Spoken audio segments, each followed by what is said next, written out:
श्री स्वामी समर्थ. नमस्कार. मी नंदिनी माझ्या यूट्यूब चॅनलवर तुमचं खूप मनापासून स्वागत करत आहे. तुमच्या मनातील सर्व चांगली इच्छा स्वामी महाराज पूर्ण करो ही स्वामींच्या चरणी प्रार्थना करते आणि आजच्या व्हिडिओला सुरुवात करते. मकर संक्रांतीपासून ते रथसप्तमीपर्यंत प्रत्येक घरामध्ये प्रत्येक स्त्री आपल्या घरामध्ये हळदी कुंकवासाठी सुवासिनी स्त्रियांना बोलवते आणि वाण म्हणून काहीतरी वस्तू ही देत असते. आणि ज्या नववधू आहेत तर त्या घरामध्ये बघा, पहिली संक्रांत जर असेल तर वाण म्हणून हळदी कुंकवाचंच वाण दिलं जातं. आणि पहा, त्यासाठीच आजच्या व्हिडिओमध्ये खूप महत्त्वपूर्ण माहिती मी तुमच्याशी शेअर करणार आहे. हळदी कुंकू करताना कोणती वस्तू आपल्याला अजिबात वाण म्हणून ठेवायची नाही. ज्यामुळे पहिली संक्रांत आहे त्यांनी ही वस्तू वाण म्हणून द्या.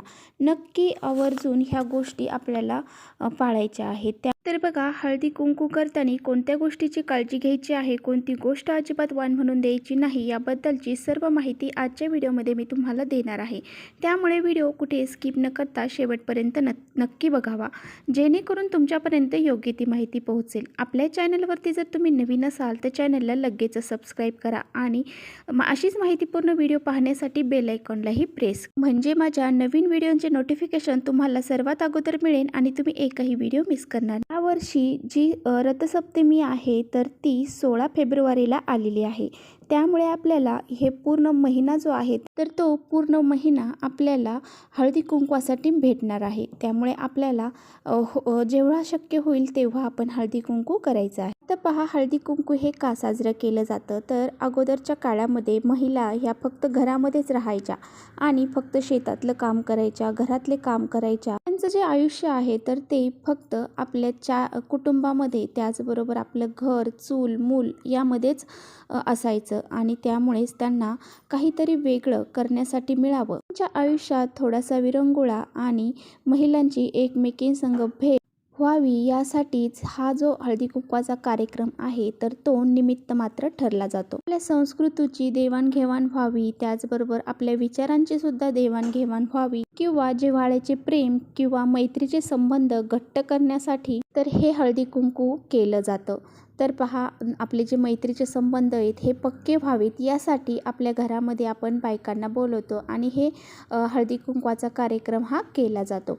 आणि पहा, हळदी कुंकू म्हणजे नेमकं काय? हळदी कुंकू म्हणजे एका स्त्रीमधील जे काही स्त्री शक्ती आहे तर तिची पूजा करणं. तर बघा, आपल्याला सर्वात अगोदर हे पाहायचं आहे की कोणत्या वस्तू हळदी कुंकवामध्ये आपल्याला वाण म्हणून द्यायच्या नाहीत. बघा, आपल्या घरामध्ये स्त्रियांना आपण वाण म्हणून देण्यासाठी काही प्लॅस्टिकच्या वस्तू जर आणल्या असतील किंवा आणणार असताल तर ह्या प्लॅस्टिकच्या वस्तू अजिबात वाण म्हणून देऊ नये. तर पहा, कृपा करून कुणीही एकमेकींना वाण म्हणून प्लॅस्टिकच्या वस्तू देऊ नये. तर पहा, प्लॅस्टिकचं जर आपण वाण म्हणून जर कुणाला दिलं तर त्याचं कोणतंही फळ आपल्याला प्राप्त होत नाही. त्यामुळेच आपल्याला कुठलीही प्लॅस्टिकची वस्तू जी आहे तर ती वाण म्हणून द्यायची नाही. त्याचबरोबर बघा, आपल्या घरामध्ये ज्या धारदार वस्तू असतात, सुरी, चाकू, छिलर, अशा काही वस्तू ज्या आहेत ज्या धारदार आहेत तर त्यासुद्धा आपल्याला वाण म्हणून कुणाला द्यायच्या नाही. तर पहा, तुम्हाला कोणत्या ज्या वस्तू आहेत तर त्या वाण म्हणून तुम्ही देऊ शकता. तर पहा, ज्या धार्मिक गोष्टी आहेत किंवा मग तुम्ही सौभाग्याचं जे लेणं असतं ते सुद्धा तुम्ही वाण म्हणून एखाद्याला देऊ शकता. किंवा मग तुम्ही स्वामी सारामृत असेल किंवा मग ग्रंथ असतील कोणते, तर आपल्याला जे बी छोट्या सेवा इतरांपर्यंत पोहोचण्यासाठी आपण असे धार्मिक पुस्तकं, सत्यनारायण पूजा असेल किंवा मग स्वामींचं गुरुवारचं जे 11 गुरुवारचं पुस्तक आहे ते सुद्धा तुम्ही वाण म्हणून देऊ शकता. अशा ह्या वस्तू तुम्ही वाण म्हणून नक्कीच देऊ शकता. त्यामुळे स्वामींच्या विचारांचं देवाणघेवाण होईल आणि इतरांपर्यंत स्वामींचे जे विचार आहेत तर ते सुद्धा पोहोचले जातील. त्यामुळे असं जरी तुम्ही वाण म्हणून दिल्या वस्तू तरी खूप भाग्याचं काम तुम्ही करणार. त्याचबरोबर तुम्ही एक सौभाग्याचं लेणं आहे तर ते म्हणजे टिकली असेल, कुंकू असेल, बांगड्या असतील, नेलपेंट असेल, मेहंदी कोण असेल, अशा काही सौभाग्य अलंकार आहेत ते जरी तुम्ही वाण म्हणून दिले तरी चालेल. त्याचबरोबर आपण एखादी धार्मिक वस्तू म्हणजे धूप असेल, अगरबत्ती असेल किंवा मग आपल्या घरामध्ये जो आपण चौरंगावर लाल कलरचा कपडा टाकतो तो जरी आपण वाण म्हणून दिला तरी काही हरकत नाही. म्हणजे ज्या गोष्टी धार्मिकमध्ये येतात ना, त्या गोष्टी जर तुम्ही दिल्या तर त्याचा उपयोग हा प्रत्येकाला नक्कीच होतो. त्या काही वस्तू जर आपण वाण म्हणून दिल्या तर आपल्याला त्याचं फळ हे प्राप्त होत असतं आणि जसं आपण प्लॅस्टिक म्हणतो तर त्याचं काही फळ आपल्याला प्राप्त होत नाही. बघा, ज्या स्त्रियांची पहिली संक्रांत आहे, म्हणजे ज्या नववधू आहेत त्यांची पहिली संक्रांत आहे, तर त्यांनी वाण म्हणून काय द्यावे?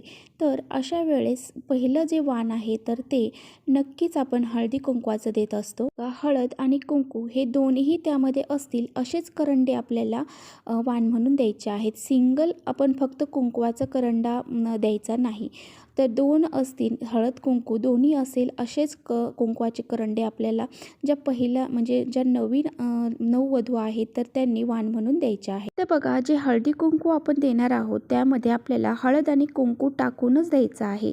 असेच खाली रिकामे आपल्याला हळदी कुंकवाचं वाण कुणालाही द्यायचं नाही.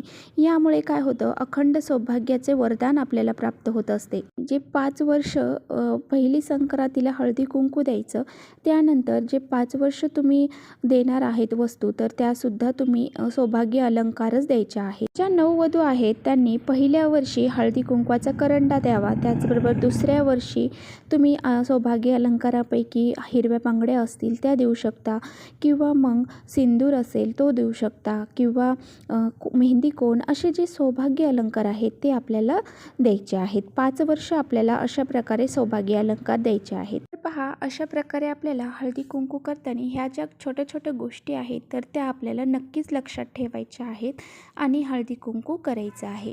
तर चला, इथेच करते व्हिडिओचा एंड. व्हिडिओ तुम्हाला थोडा जरी आवडला असेल तर नक्की लाईक करा. चॅनलवर नवीन असाल तर चॅनलला सबस्क्राईब करा. परत भेटूया अशा छानशा व्हिडिओसोबत. तोपर्यंत श्री स्वामी समर्थ.